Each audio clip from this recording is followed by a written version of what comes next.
Jones and Big Dummy. The 10th episode.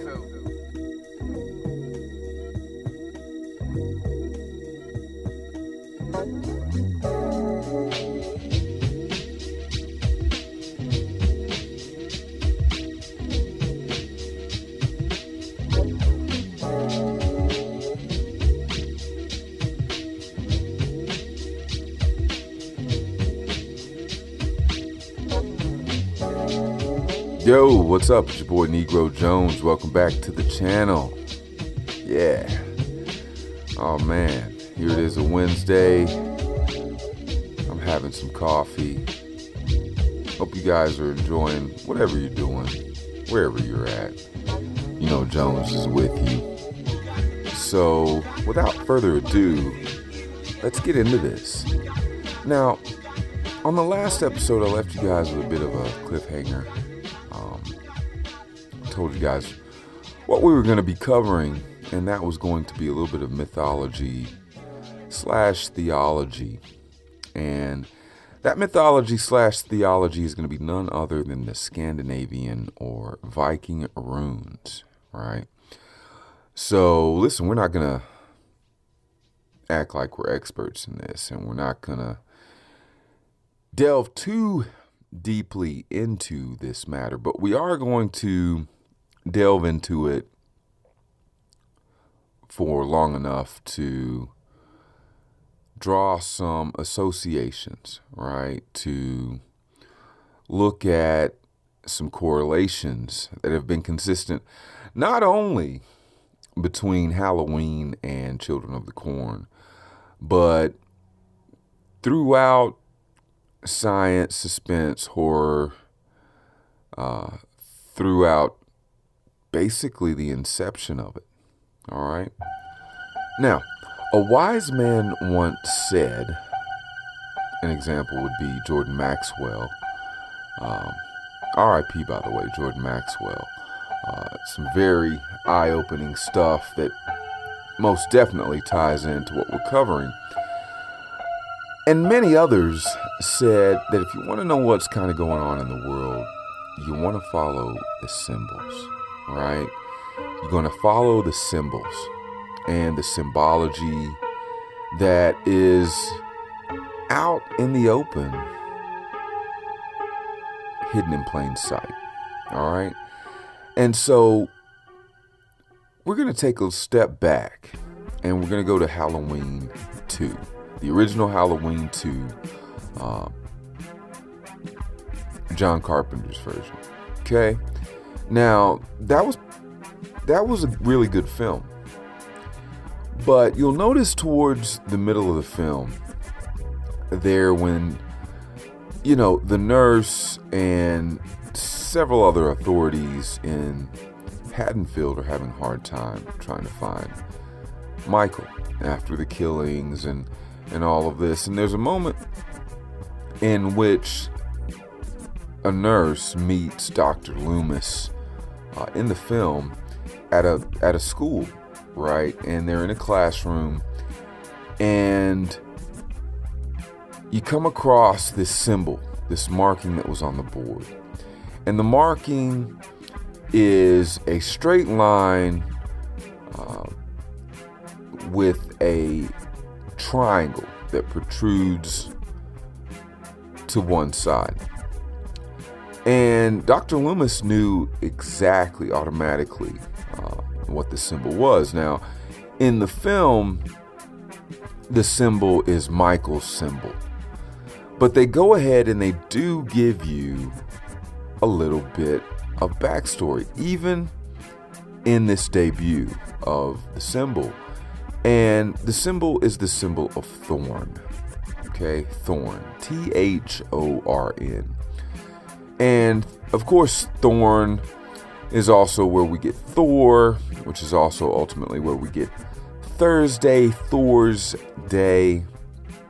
And so let's look at that. You'll also notice throughout the franchise that you'll see this symbol periodically from that moment forward within the series. And you first see it as the symbol on the chalkboard in Halloween 2.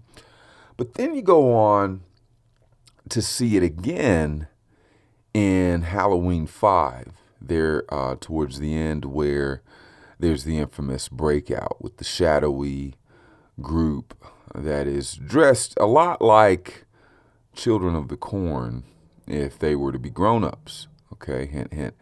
So pay attention, okay, to these similarities, because I assure you they are definitely intentional. Now, before we move too quick, I'd also like to point out Halloween 3, Season of the Witch by John Carpenter as well.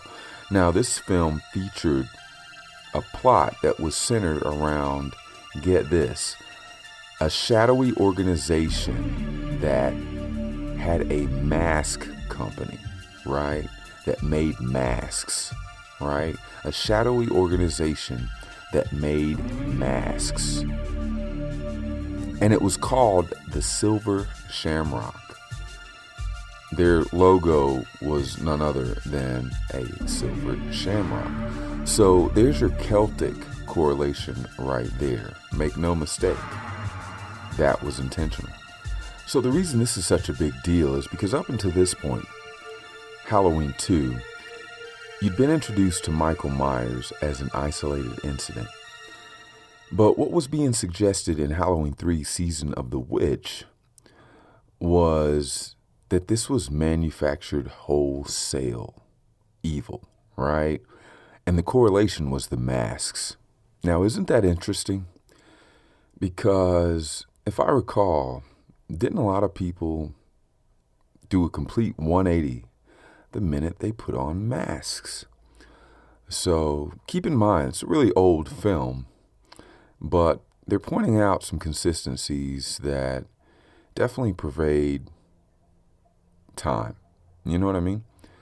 So anyways, by the time you get to Halloween 6, The Curse of Michael Myers, which is one of my favorite films, by the way, you get a more detailed and specific layout of how this all works. Apparently, when the constellation of Thorn appears in the sky, which is around the time frame of Halloween Samhain, which is the actual name of the Celtic holiday, this is when the madness begins, and Michael puts on the mask and begins the mayhem. So how does this tie in with Children of the Corn? Okay, well, do me a favor. Jump on your web browser, wherever that may be, your cell phone, laptop, or PC. Go to your search engine, Google, whatever, and type in runes. Now, you should pull up a series of charts, hit Google Images. The one I'm looking at specifically is golden with the black lettering. So I'm going to give you a few seconds to do that. So I'm on a particular site by Amazon, and the title of my particular chart says Viking Rune Meanings. Now, when you pull that up, if you'll look on the far left column, there's two columns or rows, what have you. I'm looking at the left column, and I'm going down to the seventh symbol, which looks like a crooked cross or a slanted cross. And you'll notice that is Gibo and represents gifts or sacrifice. Hold up. Let's rewind that back. Sacrifice, right? Now, anybody who's familiar with Children of the Corn is familiar with a constant reference to a being referred to as he who walks behind the rose. Now, interestingly enough, this being was tasked with the responsibility of culling off the stragglers of any given generation.